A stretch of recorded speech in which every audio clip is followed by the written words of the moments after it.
हमने लोक देवताओं को, भगवान को, तो एक तो मृत्यु भोज। राम राम साहब, बोलो वीर तेजाजी महाराज की जय।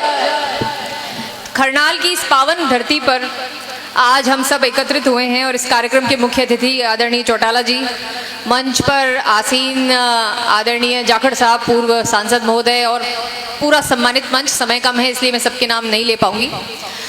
सबसे पहले तो आज हम सबका अहोभाग्य है कि हम यहाँ पे, हमें तेजा जी ने बुलाया है, क्योंकि मंदिर एक ऐसा परिसर है कि जिसमें तेजा जी ही बुला सकते हैं, हमारे चाहने से हम नहीं आ सकते।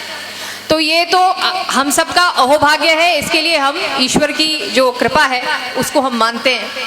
और दूसरा यह है कि आज इस आपकी जो पुश्तें होंगी, आपके दोहते होंगे, पोते होंगे, वो पोतियाँ होंगी, वो सब बाद में ये कहेंगे, हम उन लोगों को ये कहेंगे कि जब तेजाना बन रहा था, जब वीर तेजा जी के मंदिर के जब हमने नींव रखी गई, उस दिन हम वहाँ पे उपस्थित। तो ये हम सब का अहोभाग्य है, ये तेजा जी की कृपा है कि हमें यहाँ उपस्थित होने का मौका मिला। दूसरा यह बात है कि बहुत लंबे समय से और कई वर्ष, पिछले 2 सालों से तो मैं भी बार बार, जो हमारे आयोजन समिति है, इसके अध्यक्ष महोदय सुख जी खुड़खुड़िया साहब हो गए, सचिव महोदय भंवर जी निम्बड़, और पूरी धोलिया टीम और सारे जो हमारे करनाल के साथी हैं, सबसे लगातार संवाद भी हुआ और बहुत सारी बैठकें हमने तेजा जी के मंदिर के प्रांगण में करी। और हमेशा चर्चा यही होती थी कि इस मंदिर को हम कैसे सुधारें।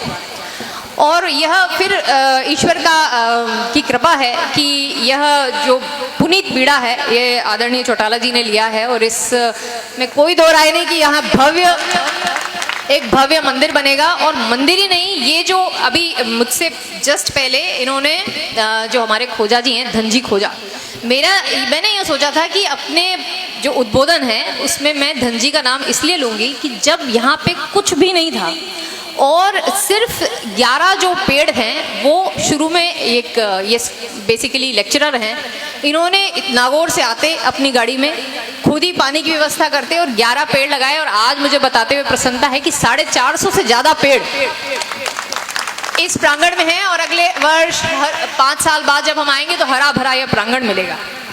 तो यह तो हुई ये बात। दूसरा मेरे से आग्रह है, क्योंकि अब मेरे से बड़े बुजुर्ग पूजनीय यहाँ बैठे हैं, तो आज हम यहाँ आए हैं तो कुछ संकल्प लेके जाना चाहिए। एक तो यह जो मंच है, यह किसी राजनीति का नहीं होके सिर्फ समाज का और एक सामाजिक मंच है। दूसरा यह कि यह जो हमने लोक देवताओं को, भगवान को जाति धर्म में बांटने की यह गलत परंपरा शुरू कर दी है, इससे भी हम आगे आए, क्योंकि भगवान का कोई जाति विशेष नहीं है, और सभी सर्व समाज को, सभी जातियों को साथ लेके हम आगे बढ़ें। और यह जो धाम है ये सभी के लिए खुला हो, और बहुत सुंदर यहाँ एक जो मंदिर है वो तो बने ही, साथ ही दूसरे जो संकल्प हम आज यहाँ से लेके जाएं, उसमें मैं आप सबका आग्रह मेरा है कि आप उसको जरूर अपने मन में, अवचेतन के अंदर उसको लें। एक तो यह संकल्प होना चाहिए हमारा कि मौसर, आप सबको विदित है कि कोरोना में थोड़े समय मौसर नहीं हुए तो कितने कितने लाख लोग, जो हम लाखों से नीचे आते हैं, कर्जा ले लेके बड़े से बड़ा मौसर करते हैं, उस मृत्यु भोज को रोकने के लिए हमें यहाँ पे संकल्प लेना चाहिए। पूरा समाज यहाँ बैठा है, इस संकल्प के साथ ही हम यहाँ से जाएं।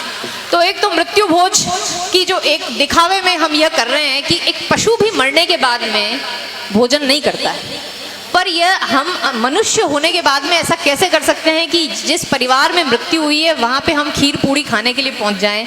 ये सबसे बड़ा पाप है, और इस पे पूरे समाज को सोचना चाहिए और एक संकल्प लेना चाहिए। जब चूंकि मेरा खुद का गांव यहाँ पे इससे ज़्यादा दूर नहीं है, खजवाना से ही मैं हूँ, और ये आप सबको पता है कि चोरी छिपे जबकि मृत्यु भोज पे पूरी कानूनी पाबंदी है, तब भी ये जो बीमारी है ये किस तरह से बढ़े जा रही है, तो इसको रोकने का कार्य करें। दूसरा है कि बालिका शिक्षा।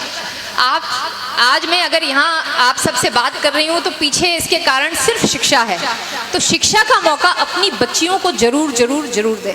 और एक जो हमारे हॉस्टल बने हुए हैं, बहुत शानदार हॉस्टल अपने डीडवाना में भी है और भी सब जगह है, परंतु क्या वो सुचारू रूप से चल रहे हैं?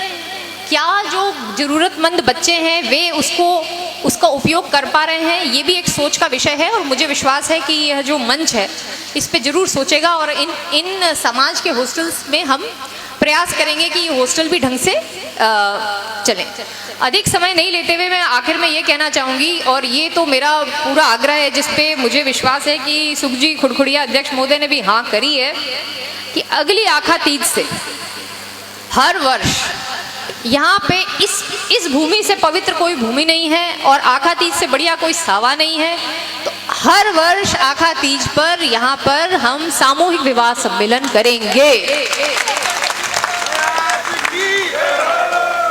बोले श्री तेजाजी महाराज की जय।